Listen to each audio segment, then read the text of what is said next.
terminamos las cartas paulinas. Es muy cortita la carta a Tito, solo tiene 3 capítulos. Hoy mismo podemos ver también la carta a los hebreos.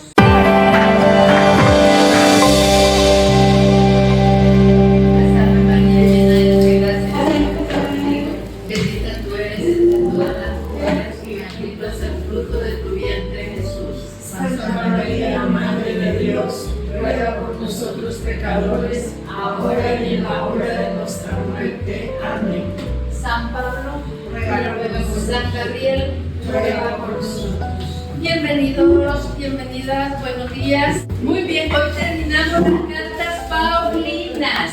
Hoy es la última carta de San Pablo.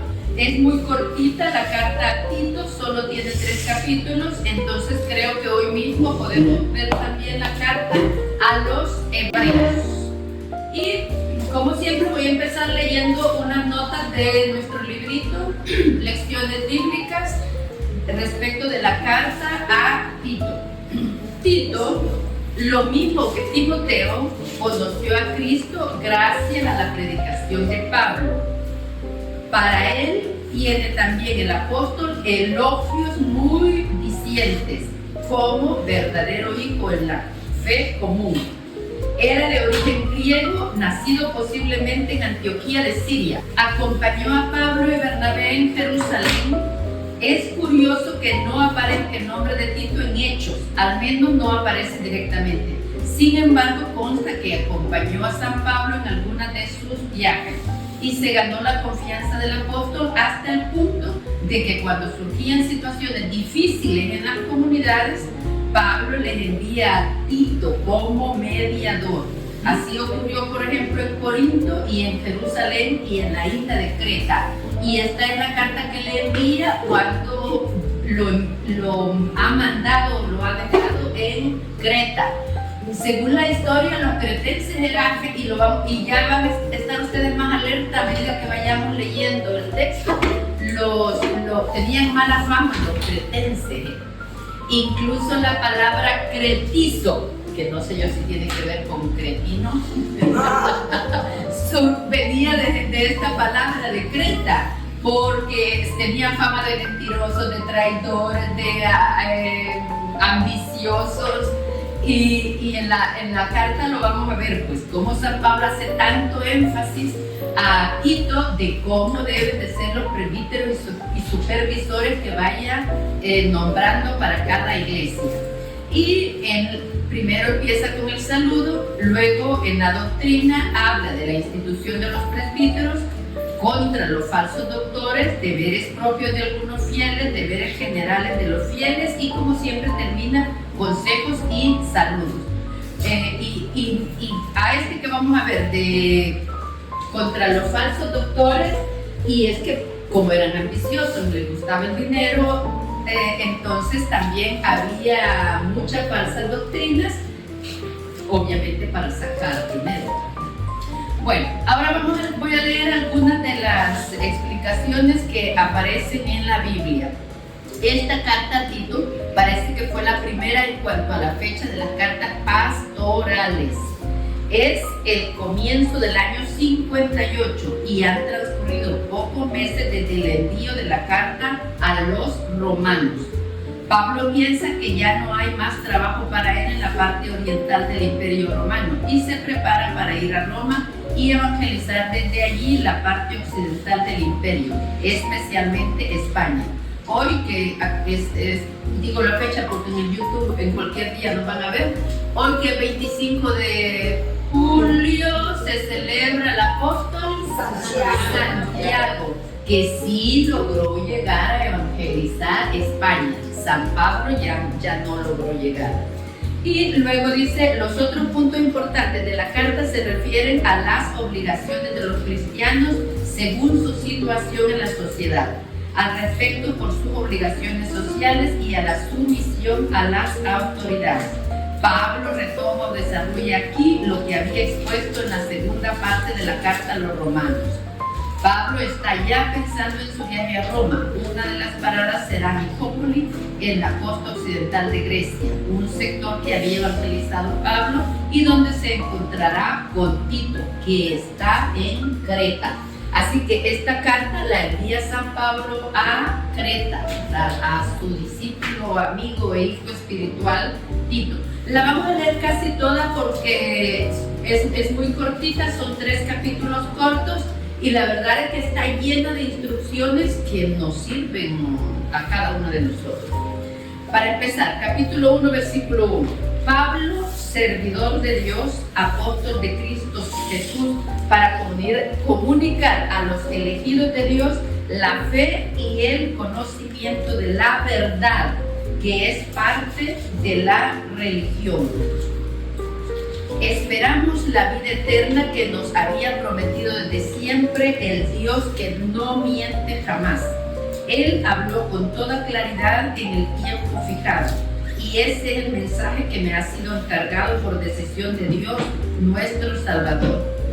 Te saludo, Tito, verdadero hijo mío en la fe que compartimos. Recibe gracia y paz de Dios Padre y de Cristo Jesús, nuestro Salvador.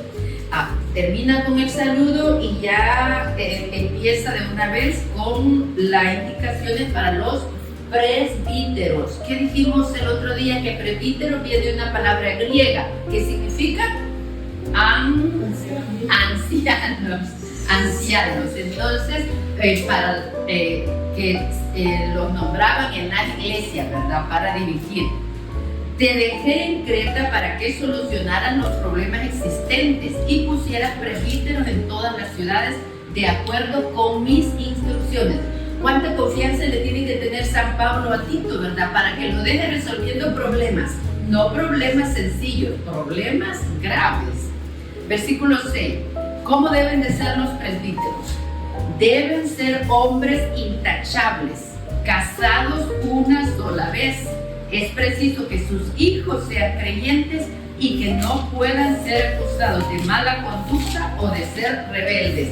No sé yo cómo era que San Pablo encontraba en una población tan difícil personas de esta talla, ¿verdad?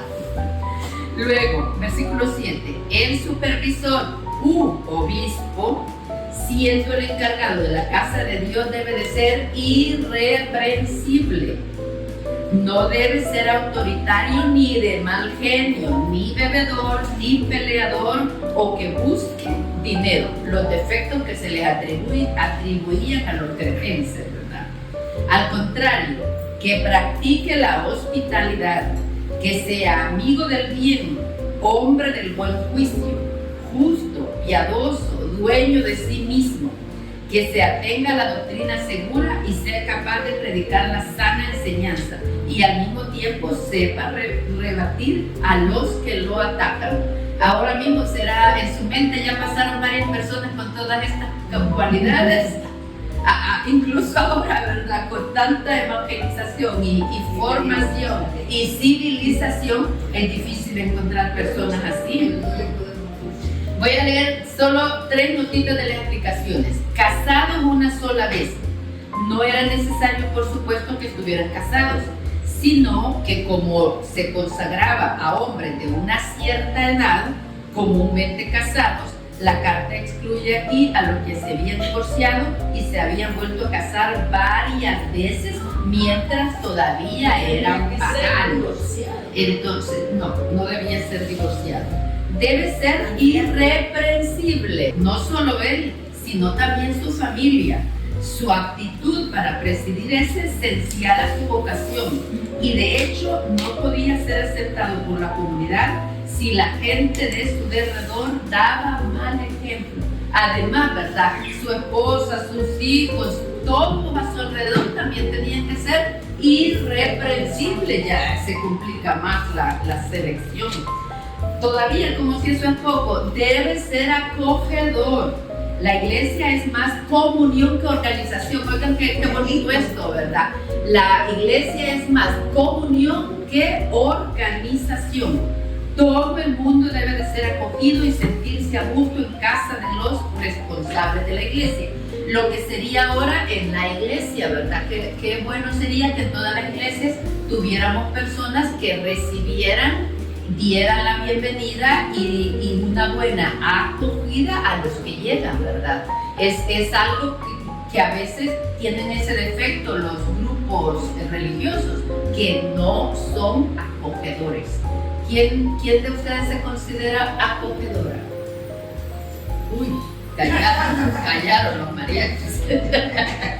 Por otra parte, se debe acoger a los hermanos y a los responsables que vienen de otras regiones para asegurar así la comunión entre las diversas comunidades.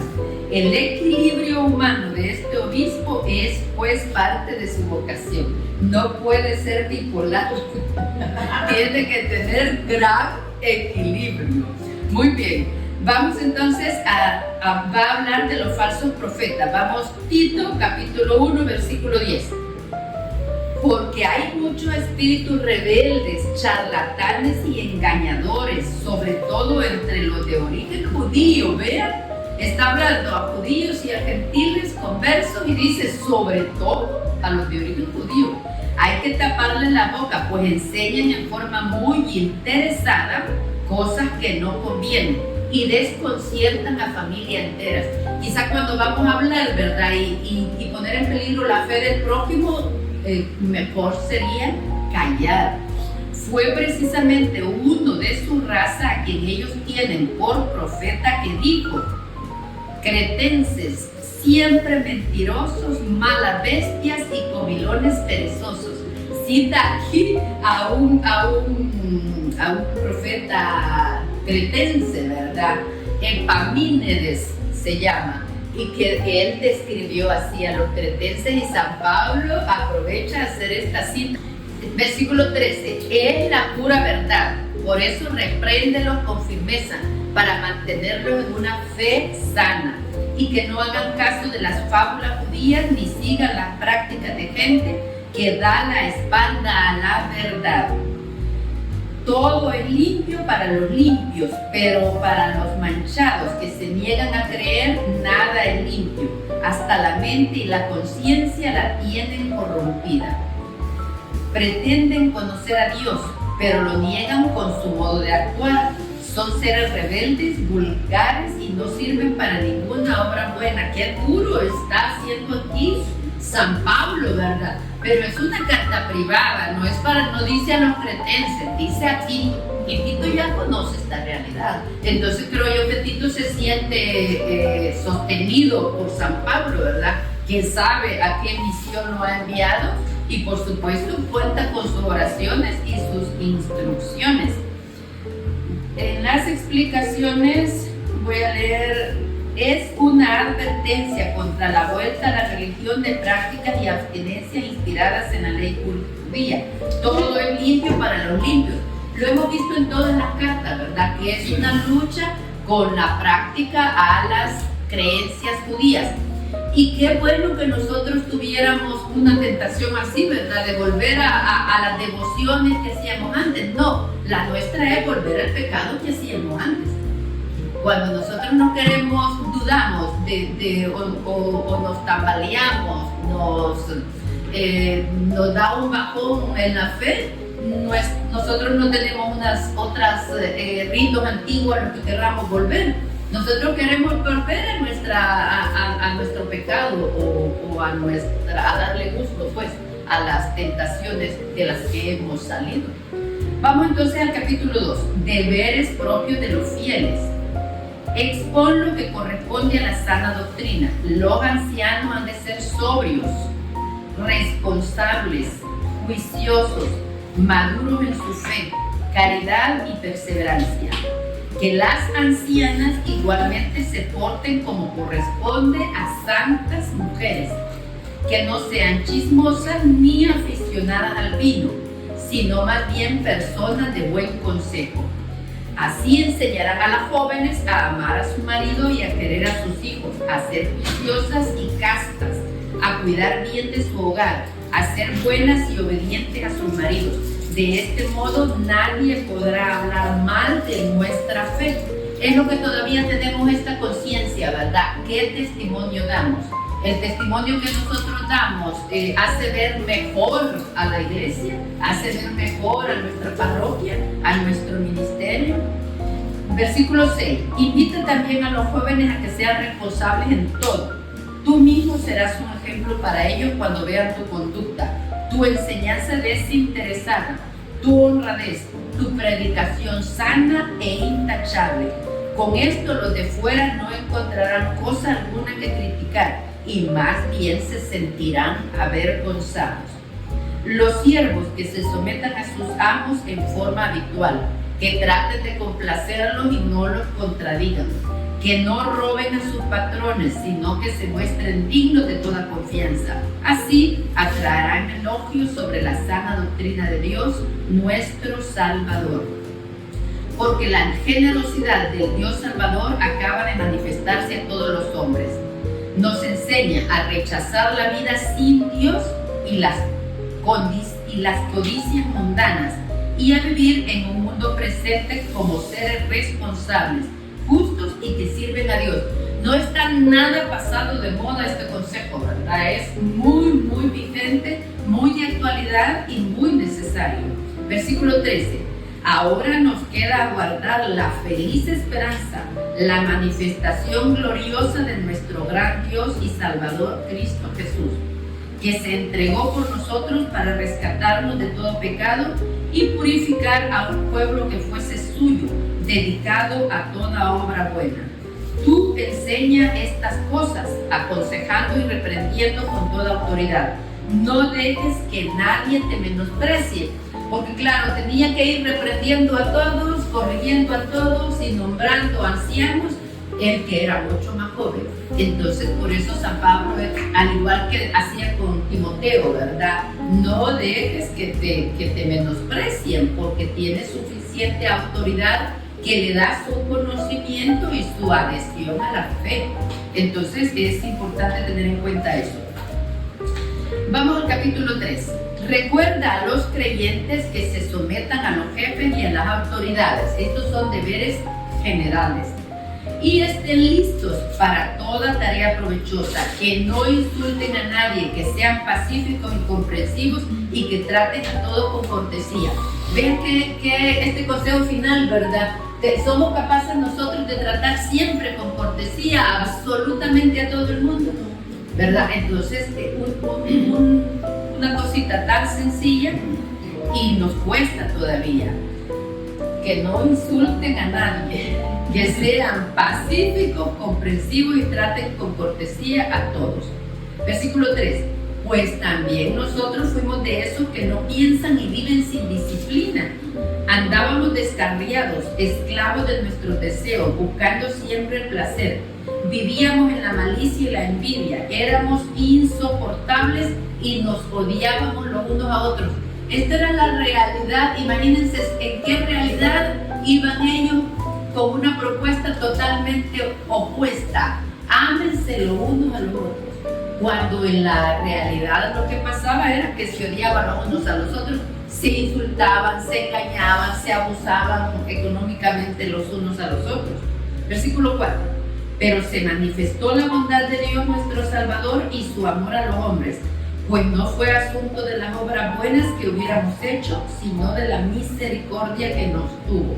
Él nos salvó por el bautismo que nos hacía renacer y derramó sobre nosotros por Cristo Jesús nuestro Salvador el Espíritu Santo que nos renovaba. Y luego ya, consejos y saludo final, capítulo 3, versículo 8. Una cosa es cierta y en ella deben insistir. Los que creen en Dios han de destacarse en el bien que puedan hacer. Vean qué examen de conciencia para nosotros, ¿verdad? Nos destacamos en el bien que podemos hacer. Ahí está lo bueno y lo que realmente aprovecha a la sociedad. Evita en cambio las cuestiones tontas, las genealogías, las discusiones y polémicas a propósito de la ley. No son ni útiles ni importantes. Reprende al que deforma el mensaje. Después de 2 advertencias, romperás con él sabiendo que es un descarriado y culpable. Voy a leer una de las notas. Si la vida del mundo y de la iglesia debía prolongarse, era necesario que el cristiano cristiano diera en ese mundo el ejemplo de una vida ordenada y justa. Y como la obediencia era entonces el pilar de la vida familiar y social, el autor pedía que la obediencia del creyente viniera del corazón. Los cristianos mejoramos en todos los defectos, los malos hábitos, los vicios que nos quitamos por una conversión del corazón, no por una imposición de fuera. Entonces es importante esta nota, ¿verdad? Por una conversión del corazón. Del versículo 8 lo voy a repetir. Una cosa es cierta y en ella deben insistir. Los que creen en Dios han de destacarse en el bien que puedan hacer. Dice las notas, al que deforma el mensaje. El texto griego usa era del versículo 10. Reprende al que deforme el mensaje. Después de 2 advertencias romperás con él. Y dice la explicación. Al que deforme el mensaje, el texto griego usa una palabra que significa seleccionar y que se puede traducir indiferentemente por sectas o herejías. En vez de aceptar la fe tal como la transmite la iglesia, el hereje escoge lo que personalmente le parece más importante y mejor. Rechaza una parte del mensaje y junto con sus discípulos abandona la iglesia para formar su propio grupo. Esto lamentablemente pasa mucho en las sectas cristianas, ¿verdad? Que no están de acuerdo con el mensaje de su autoridad, se separan unos cuantos y forman una iglesia. Así ya llevamos más de 40,000 denominaciones, ¿verdad? Qué bueno que la Escritura, San Pablo, es tan exigente en la sana doctrina, en la obediencia, en someterse a la autoridad, porque eso hace que sigamos siendo una sola iglesia, con 1.406 millones de pecadores, y seguimos siendo una iglesia, gracias a Dios. Al preferir su propio discernimiento a la doctrina de la iglesia, pierde la actitud profunda de la fe y destruye la unidad del cuerpo de Cristo, aun cuando haya sabido preservar la mayor parte del mensaje. Ahí termina la explicación de la carta a Tito, ¿verdad? Que es importante tener esto presente. Aceptar, yo digo, cuando uno se enamora, acepta a la persona como es. Enamorémonos de la iglesia y aceptémosla como es. Así de simple. Muy bien, pues con este libro lo leímos entero, qué fabuloso. La carta de San Pablo es todos los libros, es que todos los libros son de verdad una maravilla. Escojamos los más pequeños para presumir de que en una semana leímos 10, 12 libros de la Biblia y para aprovechar su mensaje desde luego. Aquí con terminamos la carta de San Pablo. ¿Quién se anima a contarnos algo que le haya gustado especialmente de las cartas de San Pablo? Hemos visto a los romanos, a los gálatas, a los corintios, a los efesios, tesalonicenses, colosenses, filipenses, Filemón, Tito. Una sola idea. Porque veo yo en la mayoría de cartas es que San Pablo siempre se preocupó por estar instruyendo, aunque estuviera lejos. Sabía que como cristiano, como pueblo naciente también, porque en ese momento la iglesia estaba naciendo. Entonces había tantas dudas, aunque estuviera lejos, nunca olvidó a todos sus pueblos, a través de sus cartas, él los instruía. Y entonces nosotros cuando tengamos dudas, porque estas cartas son actuales, que no hayamos qué hacer, cada carta que enviaba era un consejo para todos. Entonces, estas cartas son una instrucción para nosotros, que aunque la iglesia tenga más de 2000 años, nosotros somos nuevos en la fe. Somos igual que ese pueblo, porque muchos de nosotros acabamos de conocer a Cristo, o por más que lo hayamos conocido, es tan grande nuestro Señor que es imposible conocerlo. Entonces, en estas cartas está la respuesta a todas nuestras dudas. No tenemos que buscar en el mundo esa respuesta, sino que San Pablo nos orienta hasta cómo debemos ser los padres, cómo deben ser los hijos, cómo debemos vestirnos, cómo practicar nuestra fe. Entonces, maravilloso San Pablo. Y más que era el apóstol que se dedicó a evangelizar a los gentiles. Nosotros somos los gentiles porque no somos judíos, ¿verdad? Entonces nos quita un montón de cargas que muchas veces quieren imponernos y habla más del amor, ¿verdad? Sí, para mí también ha sido una sorpresa ver toda la enseñanza que se nos tenga. Sí, porque realmente cuando uno va a la iglesia, bueno, por lo menos yo, uno pone atención y se puede ir a los mismos pasajes que dicen siempre del Evangelio, pero aquí es una enseñanza, como ya dicen, tan concreta que realmente es impresionante el mensaje que nos deja, es admirable, y para solo estar como recibiendo esa información y formación. Y también seguir enamorados de las cartas de San Pablo. Pues vayamos avanzando en los libros, pronto vamos a terminar el Nuevo Testamento. Obviamente no nos vamos a olvidar del Nuevo Testamento, ¿verdad? Vamos a ir leyendo los del Antiguo Testamento y como ya hemos leído el Nuevo Testamento, ir haciendo relaciones también con cada uno de los libros que vayamos estudiando. Por eso yo insisto en que la clase, leer un libro completo y no fraccionarlo en 2 o 3 clases, porque aunque no logramos leerlo completo en la clase, ni profundizar, sí logramos tener una visión general del libro, del mensaje, del texto, para luego irlo leyendo tranquilamente en casa. Todos los libros, si le dedicamos tiempo, todos los libros los podemos leer en una semana tranquilamente, sin carrera. Así que nos pongamos una hora de estudio diario, lo logramos sacar. No sé a quiénes se levantan a las 4, pero si no se levantan a las 4, sí nos podemos levantar una hora antes. Y en los de las 4 ya no, porque ya menos de las 4 ya es inhumano. Muy bien, terminamos entonces las cartas de San Pablo. ¿Sienten que lo conocen más? Y que conocen más las cartas y que obviamente solo se ama lo que se conoce, ¿verdad? Aman más las cartas de San Pablo. ¡Qué bueno! Muy bien, vamos entonces a la carta a los Hebreos. Se le ha atribuido por mucho tiempo y a San Pablo, pero ahora nosotras mismas vamos a ver, no, este no es San Pablo, porque hemos estado viendo todas las cartas de San Pablo seguidas, ya como que tenemos una idea clara de la estructura de sus cartas. Aquí estamos viendo ya, ¿verdad? Que no es la misma estructura, no es el mismo saludo, no es la misma despedida, no es para nada el formato de las cartas de San Pablo.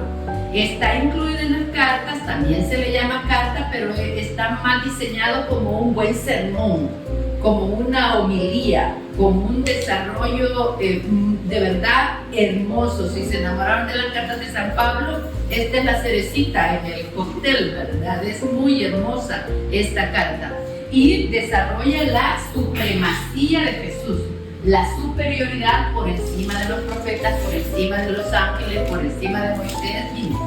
Entonces no es carta de San Pablo. No se le atribuye a San Pablo.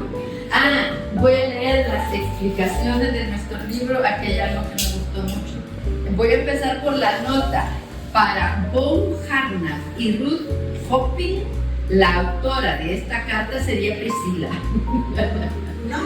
Una mujer de origen romano, aristócrata y literata, pero la mayoría no piensa eso.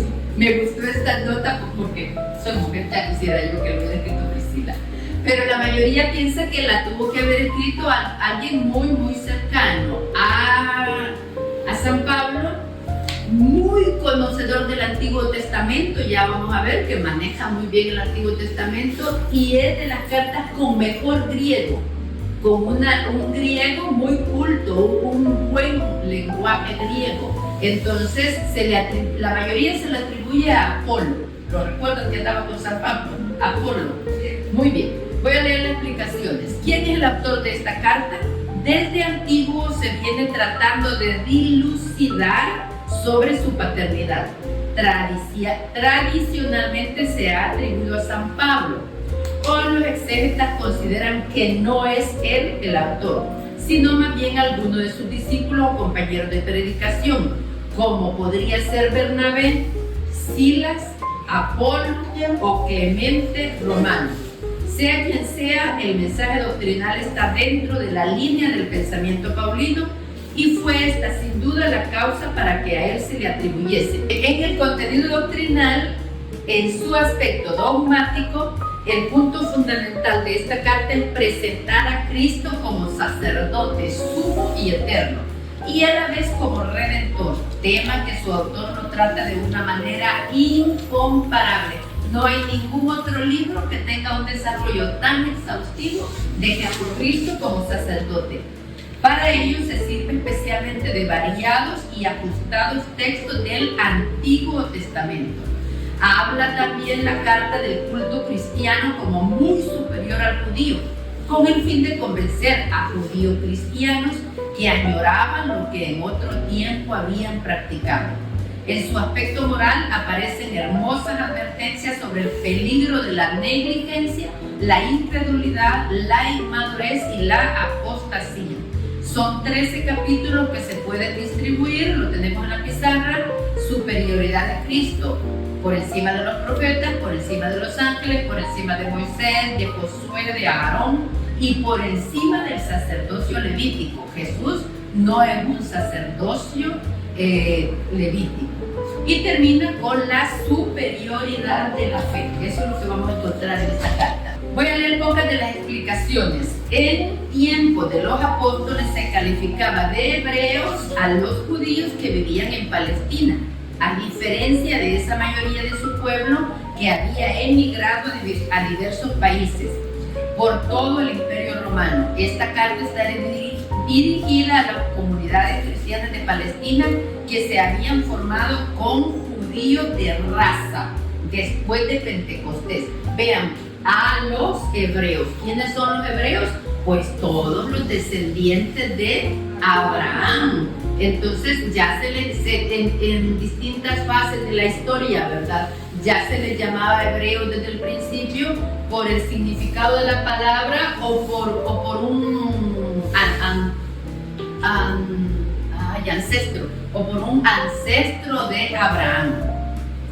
Como discípulos de Cristo habían sido perseguidos y a algunos les habían sido confiscados los bienes. Ya no tenían nada en el mundo y debían darse ánimo unos a otros con la convicción de que al fin de su exilio encontrarían la verdadera patria donde Jesús se había ido después de su sufrimiento. Qué hermosa es nuestra fe, ¿verdad? Nos pase lo que nos pase, tenemos esa confianza que nos espera algo mejor. No será difícil ver que esta carta se dirige a personas familiarizadas con el Antiguo Testamento. Podría tratarse de sacerdotes judíos que habían reconocido a Jesús como el Cristo y que pasaban entonces por una crisis. Es difícil ponernos en la piel de estos conversos, ¿verdad? Figúrense sacerdotes conversos, se habían quedado sin oficio, porque ahora el sacerdote es Jesús. Entonces, estas conversiones son situaciones de verdad muy fuertes y muy difíciles que nosotros no nos podemos imaginar desde nuestro tiempo. Siendo sacerdotes, el templo había sido toda su vida hasta ese momento. Ofrecían sacrificios y recibían en paga una parte de los animales ofrecidos.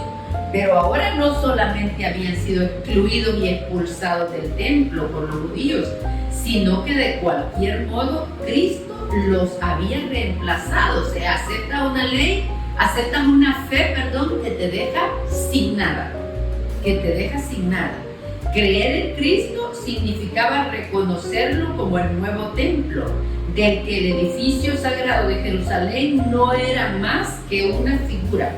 El laico había organizado su iglesia sin tomar en cuenta el sacerdocio de los hijos de Aarón, los sacerdotes judíos, pues él y solo él es el sacerdote, el que pone a los hombres en contacto con el Dios Santísimo. Yo creo que sí vamos a tener deseo de leer varias veces esta carta, porque de verdad que es única. De ese modo, Cristo les había quitado tanto su trabajo como su razón de ser. Me da un poquito de bajón que me quiten la razón de ser, mi razón de vivir. Es muy fuerte. Por eso a veces esos hombres que habían conocido a Jesús en su existencia humana habrían sentido la duda: ¿acaso todo lo he cambiado a causa de Él. Yo muchas veces me hago este planteamiento, ¿verdad? No estoy hablando de la fe, sino cuando depende de las elecciones que haga. Digo yo, estaré cambiando esto por los frijolitos mágicos. ¿Sí saben el cuento de los frijolitos mágicos?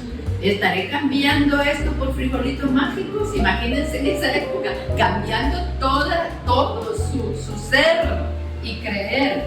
Para confirmar su fe, esta carta les muestra que la religión judía, con sus ceremonias grandiosas en el templo de Jerusalén, no era más que la imagen de algo más grande. El perdón de los pecados y la religión en espíritu, aspiración de todo el Antiguo Testamento, debían ser la obra del sacerdote auténtico de toda la humanidad, Jesús. El Hijo de Dios, ya no hay otro sacrificio fuera del suyo, sacrificio que comienza en la cruz y que termina en la gloria.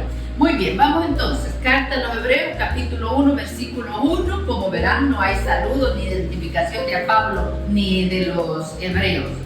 En diversas ocasiones y bajo diferentes formas, Dios habló a nuestros padres por medio de los profetas, hasta que en estos días, que son los últimos, nos habló a nosotros por medio del Hijo, a quien hizo destinatario de todo, ya que por él dispuso las edades del mundo. Voy a leer la explicación. Este capítulo nos muestra a Cristo superior a los ángeles, porque es el Hijo de Dios. Y lo encontramos en el versículo 3. Jesús es el resplandor de la gloria de Dios y la impronta de su ser. Se van dando cuenta el mensaje, el lenguaje también, ¿verdad? Muy poético. Él, cuya palabra poderosa mantiene el universo, también es el que purificó al mundo de sus pecados y luego se sentó en los cielos a la derecha del Dios de majestad. Para nosotros son palabras ya conocidas, ¿verdad? Palabras ya repetidas, pero imagínense en esa época a estas personas. Versículo 4. Ahora pues, Él está tanto más por encima de los ángeles, cuanto más excelente es el nombre que recibió. Encontramos en las explicaciones de la primera parte, que es superior a los profetas. Antes del nacimiento de Jesús, el Hijo estaba en Dios, resplandor de la gloria del Padre, Dios de Dios, luz de luz, imagen invisible de Dios, invisible, palabra o expresión del ser de Dios. Ya de entrada la carta es directa, ¿verdad?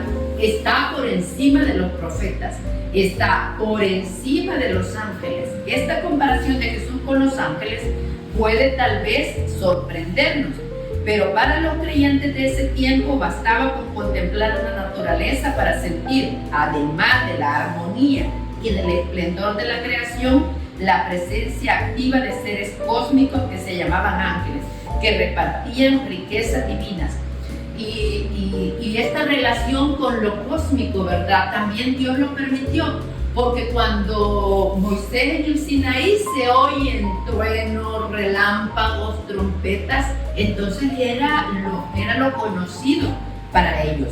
Pero imagínense cómo no va a estar impresionado el pueblo con un Dios así y con sus ángeles. Entonces, y ahora este autor refuerza que aún superior a todo eso en lo que creen es el Hijo de Dios, es Jesús.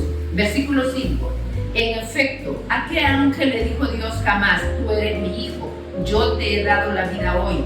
¿Y de qué ángel dijo Dios: yo seré para él un padre y él será para mí un hijo? Al introducir al primogénito en el mundo dice que lo adoren todos los ángeles de Dios. Tratándose de los ángeles encontramos palabras como estas: Dios envía a sus ángeles como espíritus, a sus servidores como llamas ardientes. Si se fijan en las referencias que tienen al margen de su Biblia, está citando salmos. En este libro se citan muchos salmos.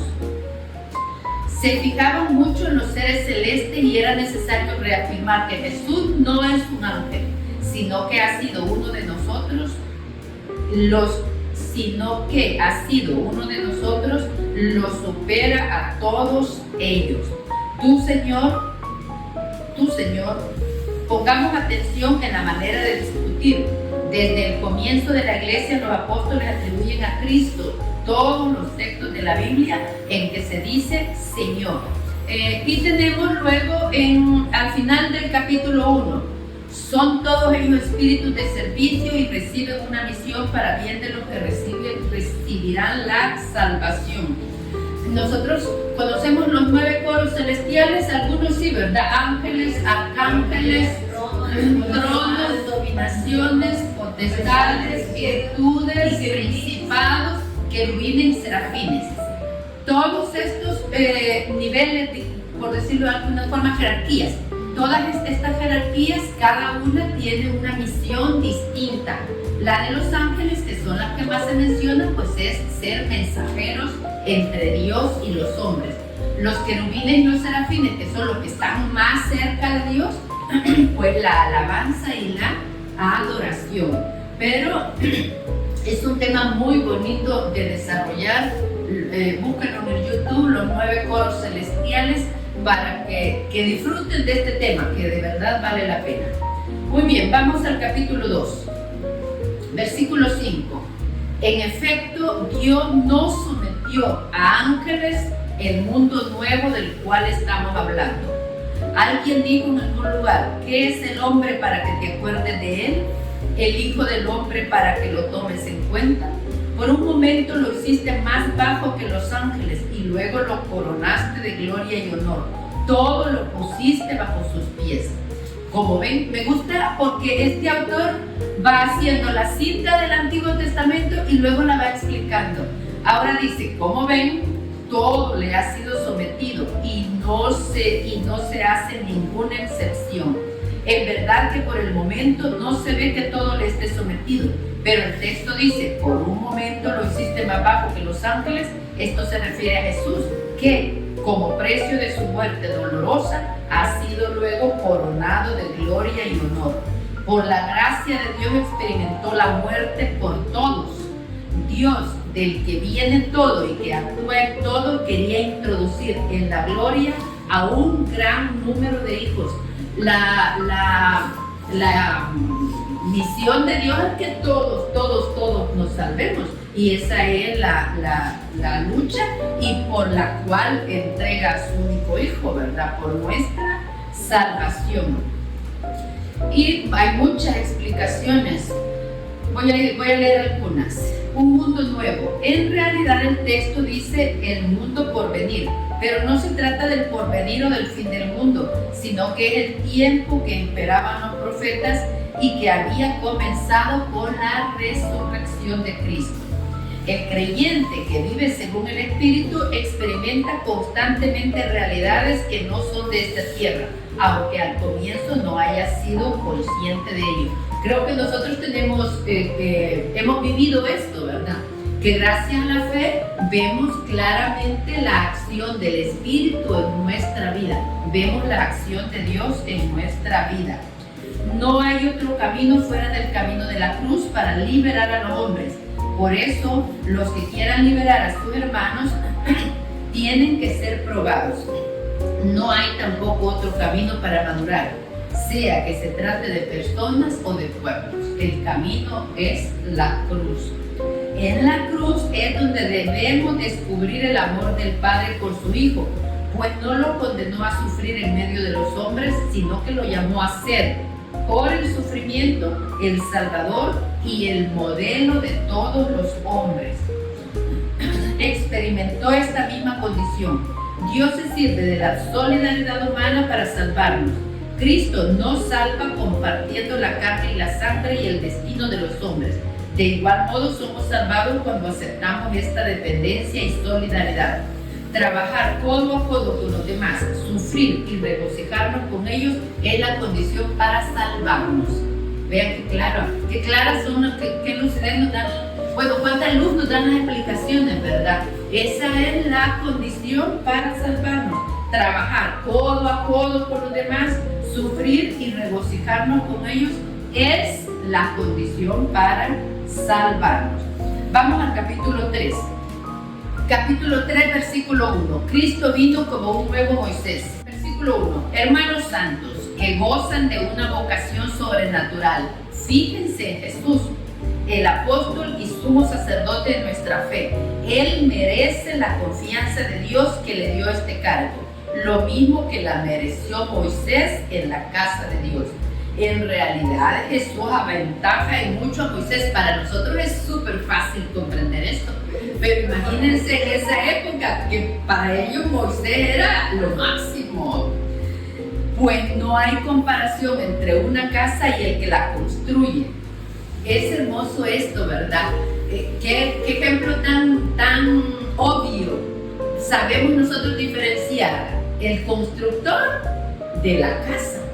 Entonces es un ejemplo muy sencillo para comprender. El creador del mundo es Dios, el creador. El mundo es la obra, pero el creador es distinto.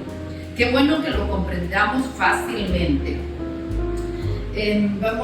Voy a la explicación. El camino es largo y debemos seguir sostenidos por la palabra de Dios, esperando lo que Dios ha prometido, pero que para nosotros permanece invisible. Voy a repetirlo. El camino es largo y debemos seguir sostenidos por la palabra de Dios. Qué bueno que estemos estudiando la palabra de Dios para que nos sostenga en este camino. El camino es largo, pero se nos hacen poco 90 años, ¿verdad? No queremos vivir 30, queremos 80, 70, 150, quieren algunos. No morir quieren otros.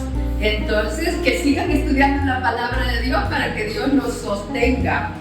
La pena y el descanso del hombre lo conducen a su descanso, que no será otra que compartir la dicha de Dios. Qué hermoso, ¿verdad? Que todo nos lleve a la dicha de Dios. Vamos a ir al capítulo 4, versículo 8. Por encima de Josué. Luego traten de leerlo completo porque hace una relación magnífica del Antiguo Testamento. Por encima de Josué. No creamos que Josué, ¿quién es Josué? El sucesor de Moisés. No creamos que Josué los introdujo en el lugar donde debían descansar.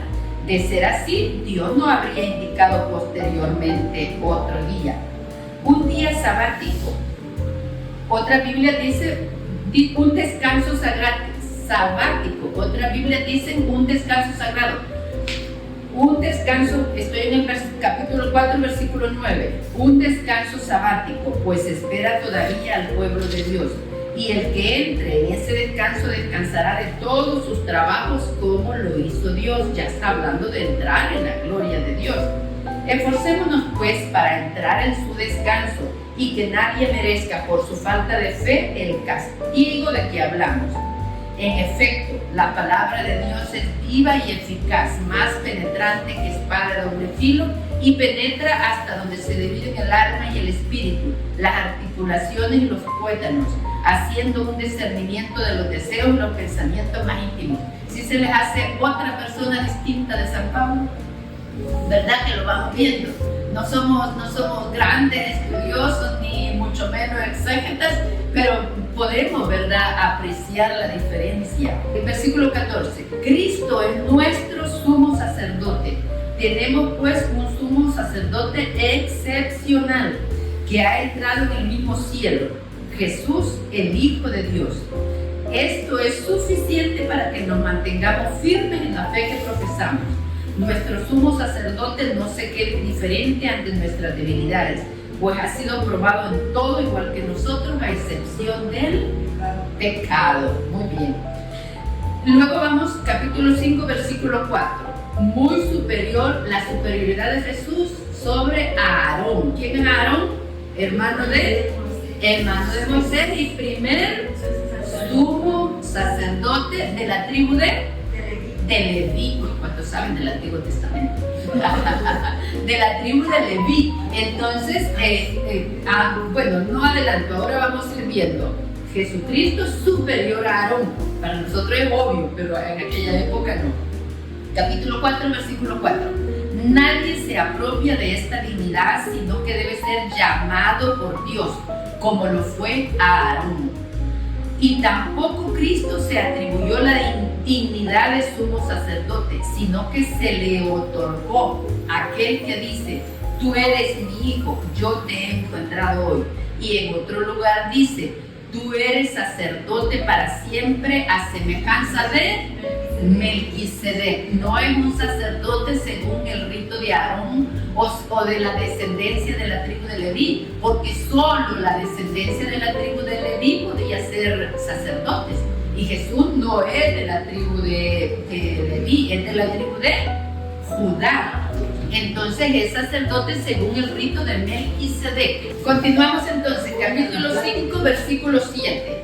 En los días de su vida mortal presentó ruegos y súplicas a aquel que podía salvarlo de la muerte. Este fue su sacrificio, con grandes clamores y lágrimas, y fue escuchado por su actitud reverente. Aunque era hijo, aprendió en su pasión lo que es obedecer. Y ahora, llegado a su perfección, trae la salvación eterna para todos los que le obedecen, conforme a la misión que recibió de Dios, sacerdote a semejanza de Melquisedec. Para nosotros qué fácil es comprender, ¿verdad? Y qué difícil cumplir. La obediencia, vean, a pesar de que era hijo, aprendió en su pasión que es obedecer. Y es una virtud que de verdad nos cuesta a todos. Dicen, la obediencia es virtud de santos. Dice la explicación: debemos representar a la humanidad delante de Dios y por eso estamos consagrados a Dios. En la Eucaristía damos gracias a Dios en nombre de todos, y en la vida de cada día debemos ser los instrumentos de la gracia de Dios para los que viven y trabajan con nosotros. Vamos al versículo 11. Ustedes deberían ser maestros, ya hay que ir dando frutos a medida que nos vamos formando. Versículo 11. A propósito de esto tendríamos muchas cosas que decir, pero nos cuesta exponerlas, porque se han vuelto lentos para comprender. Ustedes deberían ser maestros. No sé si se han encontrado ustedes con personas de los ministerios que dicen: no, yo eso ya lo sé, es muy sencillo para mí. Ok, si ya lo saben y es sencillo, pues empieza a enseñar. Empieza a enseñarlo, porque es lo que dice aquí: ustedes ya deberían de ser maestros después de tanto tiempo, y en cambio necesitan que se les vuelva a enseñar los primeros pasos de las enseñanzas de Dios. Necesitan leche y no alimento sólido. El que se queda con la leche no entiende todavía el lenguaje de la vida en santidad. No es más que un niño pequeño. Tiene que ser una autoexigencia, tratar de ir madurando en la fe. A los adultos se les da el alimento sólido, pues han adquirido la sensibilidad interior y son capaces de distinguir lo bueno y lo malo. Acuérdense que está hablando espiritualmente, ¿verdad? Que ya no tenemos que estar preguntando todo, sino ya tener la capacidad de discernir lo bueno, lo malo, lo que conviene hacer y lo que debemos evitar. Vamos al capítulo 7. Por encima del sacerdocio. Versículo 1. Se sabe que Melquisedec era de Salem, sacerdote del Dios Altísimo. Salió al encuentro de Abraham cuando volvía de derrotar a los reyes. Bendijo a Abraham y Abraham le dio la 10ª parte de todo el botín. Abraham es papá de Isaac, que es papá de Jacob, que es papá de los padres de las 12 tribus, entre ellos está Leví. Entonces estamos hablando mucho tiempo antes del sacerdocio levítico. Entonces Melquisedec es mucho tiempo antes, pero como en Jacob ya está la semilla de Leví, ¿verdad? Entonces se incluye también ya en ese sacerdocio. Lo voy a leer para que nos quede más claro. El nombre de Melquisedec significa rey de justicia y además era rey de Salem, o sea, rey de paz. No se menciona ni su padre ni su madre. Aparece sin antepasados. Tampoco se encuentra el principio ni el fin de su vida. Aquí tienen pues la figura del Hijo de Dios, el sacerdote que permanece para siempre. Imagínense quién puede ser este hombre al que nuestro antepasado Abraham entrega la 10ª parte del botín, porque el diezmo fue para la tribu de Leví, para la tribu sacerdotal, impuesto mucho tiempo después. Versículo 5. Solamente los sacerdotes de la tribu de Leví estaban facultados por la ley para cobrar el diezmo de manos del pueblo, es decir, de sus hermanos y de la misma raza de Abraham. Y aquí Melquisedec, que no tiene nada que ver con los hijos de Leví, cobra de Abraham el diezmo y bendice a Abraham, el hombre de la promesa de Dios. Pero no cabe duda que corresponde al superior bendecir al inferior. Y Melquisedec bendice a Abraham. ¿Quién es su superior? El sacerdote. En el primer caso, los hijos de Leví que cobran el diezmo son hombres que mueren. En cambio, Melquisedec es presentado como el que vive. Además, por así decirlo, cuando Abraham paga el diezmo, lo paga con él la familia de Leví. Estamos hablando siglos antes, ¿verdad?, de Leví. Pues de alguna manera Leví estaba en su abuelo Abraham cuando Melquisedec le vino a su encuentro. ¿Dan ganas de leerlo detenidamente, de volverlo a leer? Muy bien, voy a leer las explicaciones. Es larga, pero vale la pena. Melquisedec está realmente en la Biblia, pero ¿cómo llegó a ella? En realidad los textos que lo mencionan son tardíos y es casi seguro que fueron escritos 1 siglo y medio antes de Jesús para servir a la causa de los macabeos. No se les perdonaba a aquellos gobernantes que hubieran usurpado el cargo de sumos sacerdotes, siendo como eran de una familia sacerdotal ordinaria. La historia de Melquisedec quería justificar a un soberano que, como él, era rey y sacerdote a la vez. Aquí pues tenemos textos escritos para justificar una dictadura, pero de hecho, y no sabemos cómo, han aterrizado en la Biblia y han sido recibidos como palabra de Dios. Y luego la carta a los hebreos descubre en ellos aquello para lo cual no habían sido pensados. Esta es una de las ironías de la palabra de Dios.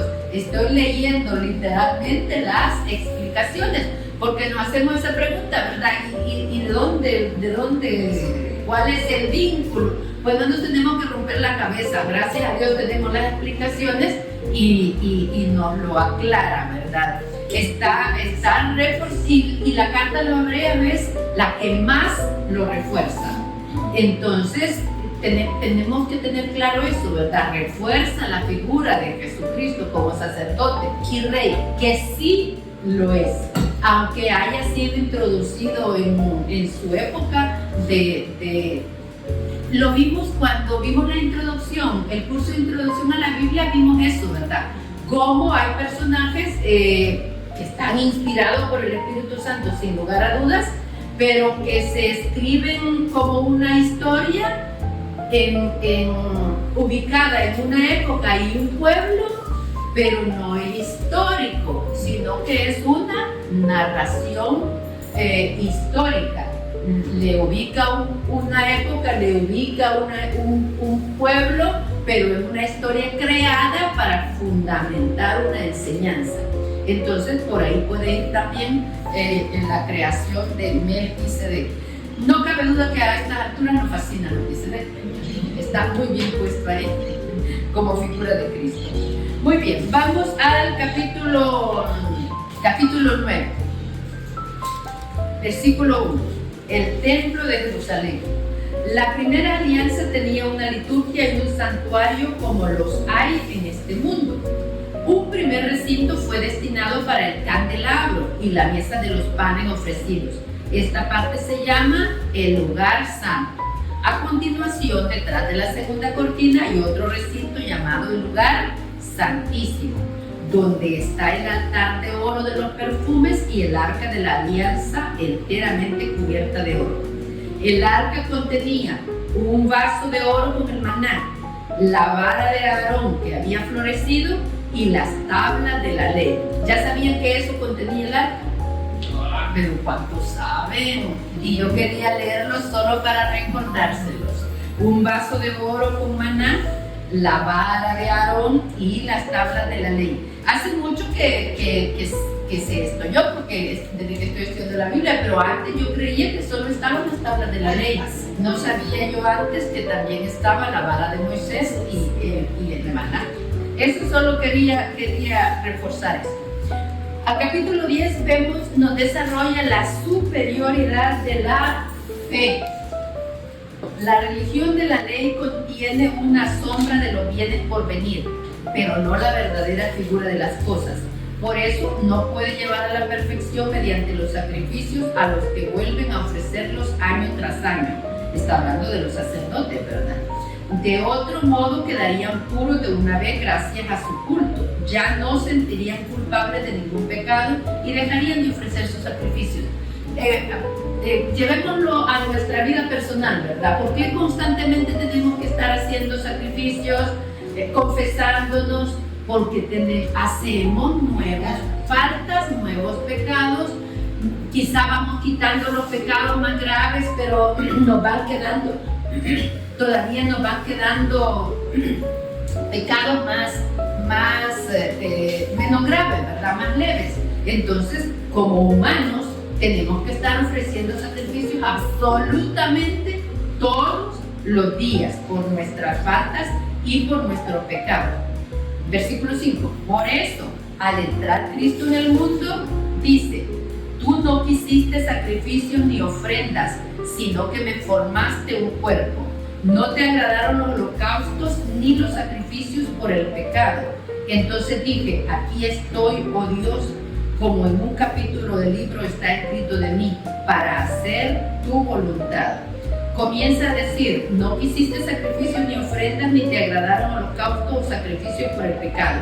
Y sin embargo, esto es lo que pedía la ley. Entonces sigue: aquí estoy yo para hacer tu voluntad. Con esto anula el primer orden de las cosas para establecer el segundo. Esta voluntad de Dios de que habla es que seamos santificados por la ofrenda y el cuerpo de Cristo. Y el cuerpo de Cristo Jesús hecha una sola vez. Versículo 11. Los sacerdotes están de servicio diariamente para cumplir su oficio, ofreciendo repetidas veces los mismos sacrificios que nunca tienen el poder de quitar los pecados. Cristo, por el contrario, ofreció por los pecados un único y definitivo sacrificio y se sentó a la derecha de Dios, esperando solamente que Dios ponga a sus enemigos bajo sus pies. Continúo leyendo párrafos que nos va demostrando el autor de Hebreos la superioridad de la fe en Jesús a la fe que tenían los judíos. Versículo 19. Así pues, hermanos, no podemos dudar de que entraremos en el santuario en virtud de la sangre de Jesús. Él nos abrió ese camino nuevo y vivo a través de la cortina, es decir, su carne, teniendo un sacerdote excepcional a cargo de la casa de Dios. Acerquémonos con corazón sincero, con fe plena, limpios interiormente de todo lo que mancha la conciencia y con el cuerpo lavado con agua pura. Es muy buena descripción esta, ¿verdad? Para decirnos cómo debemos acercarnos a la comunión. Con corazón sincero, fe plena, limpios interiormente de todo lo que mancha la conciencia y el cuerpo. Luego dice el versículo 25: no abandonen las asambleas, más bien anímense unos a otros, tanto más cuanto ven que se acerca el día. Pues desde hace 2000 años estamos viendo, ¿verdad?, que se acerca el día, esperando la segunda venida de Cristo. Entonces es natural que está 2000 años más cerca. Entonces animémonos los unos a los otros sabiendo que el día está más cerca. Dice el 25, no abandonen las asambleas. Voy a leer la explicación. Nuestra esperanza es muy débil y por eso hallamos motivos para faltar a la celebración, a la asamblea de la comunidad a la que pertenecemos. Si eso se generaliza, la comunidad cristiana se desintegra. No somos ángeles. ¿Y cómo, pues, vamos a vivir de Cristo si no tenemos comunidad? A veces está muy de moda, ¿verdad? Que yo creo en Dios, pero no en la iglesia. Tienes que tener una comunidad. Si no eres un pequeño autodictador que te diriges por donde se te ocurre, o el cuerpo o las modas son tu pequeño dictador, entonces no debemos abandonar la asamblea. Al contrario, si estamos dudando, debemos acercarnos más, estudiar más, formarnos más, nunca alejarnos. Capítulo 11. Recordemos a los héroes de la fe. Versículo 1. La fe es aferrarse a lo que se espera. Es la certeza de cosas que no se pueden ver. Versículo 5. Por su fe, Enoc fue trasladado al cielo en vez de morir, y los hombres no volvieron a verlo porque Dios se lo había llevado. Versículo 7.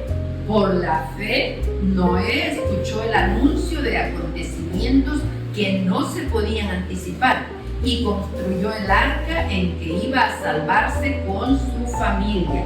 Versículo 8. Por la fe, Abraham, llamado por Dios, obedeció la orden de salir para un país que recibiría en herencia y partió sin saber para dónde iba.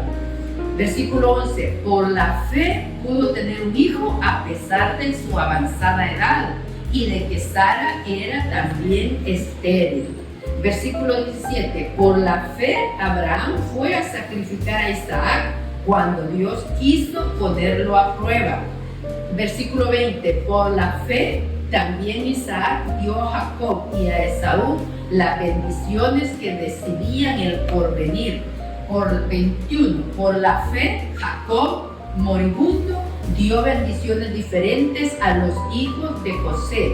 Versículo 22. Por la fe José, próximo a su fin, recordó que los hijos de Israel saldrían de Egipto y dio órdenes referentes a sus propios restos.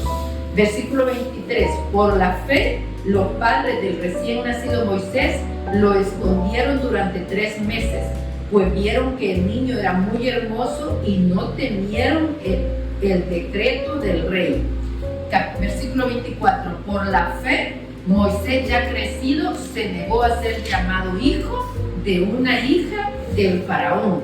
Versículo 27. Por la fe, abandonó Egipto sin temor a la ira del rey, porque se fijaba en otro que es invisible. Ahí hablaba del pueblo de Dios. Por la fe, el pueblo de Dios abandonó Egipto. Versículo 28. Por la fe celebró la Pascua y rociaron con sangre las puertas para que el exterminador no diera muerte a sus primogénitos. Por la fe atravesaron el mar rojo. Versículo 30. Por la fe cayeron los muros de Jericó. Y siguen otros muchos. Qué bonito, ¿verdad? Muy bien. Vamos a ir al capítulo 12 para ir terminando. Aceptan la corrección del Señor. Capítulo 12, versículo 1. Innumerables son estos testigos que nos devuelven como una nube, que nos envuelven como una nube. Depongámonos pues toda carga inútil y en especial las amarras del pecado para correr hasta el final la prueba que nos espera.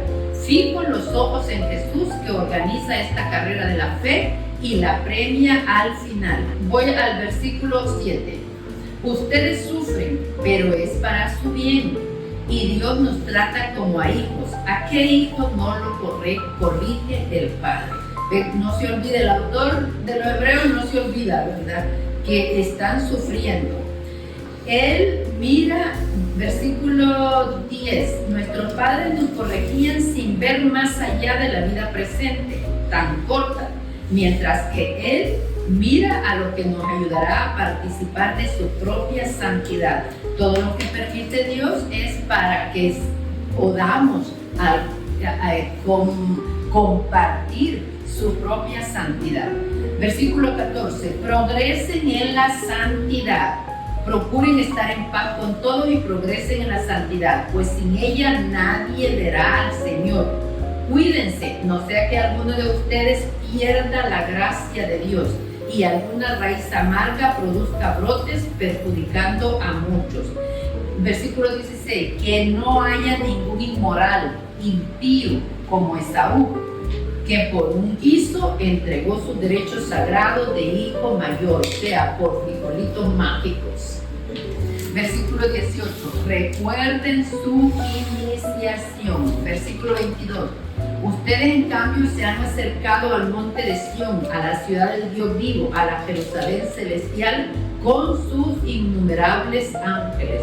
Versículo 25, cuidado pues de hacerse los sordos con el que habla, pues si no se salvaron en aquel tiempo los que desoyeron las palabras del profeta en la tierra, menos todavía nosotros si nos desentendemos del que habla desde los cielos. Me recuerda este pasaje de la Biblia, ¿verdad? Que dice, si en Tiro y Sidón se hubiera predicado lo que ustedes están oyendo, se habrían salvado. Imagínense nosotros con 2000 años de fe, de conocimiento, de formación, tenemos un juicio más estricto porque hemos tenido mucha mayor formación. Terminamos con el capítulo 13, diversos consejos. 1. Manténganse el amor fraterno. 2. No dejen de practicar la hospitalidad. 3. Acuérdense de los presos como si estuvieran con ellos. 4. Que todos respeten el matrimonio y ninguno manche la unión conyugal. 5. No corran tras el dinero. 7. Acuérdense de sus dirigentes que les enseñaron la palabra de Dios. 9. No se dejen engañar por las novedades y las doctrinas extrañas a la fe. 15. Ofrezcamos a Dios en todo tiempo por medio de Jesús el sacrificio de alabanza que consiste en celebrar su nombre. No se olviden de compartir y de hacer el bien. 17. Obedezcan a sus dirigentes y estén sumisos. 18. Rueguen por nosotros. 20. Que los bendiga el Dios de la paz. Aleluya. Qué libro tan bonito, ¿verdad? De verdad que está muy, muy bonito. Y sí, ¿lograron ver la diferencia con las cartas de San Pablo? Sí. Hay que leerlo más detenidamente. Solo dura 44 minutos el audio. Enciéndanse en el audio, pongan Biblia, la que ustedes tengan. Yo pongo Biblia latinoamericana y todo el audio dura 44 minutos. Podemos sacar 44 minutos de la semana para leerlo completo. Y con una reglita o un color bonito para ir subrayando lo que nos habla directamente a nuestro corazón. Pues muchas gracias. Y les agradecemos a todos los que nos ven luego en el YouTube. Hay gente muy entusiasmada, oremos por ellos.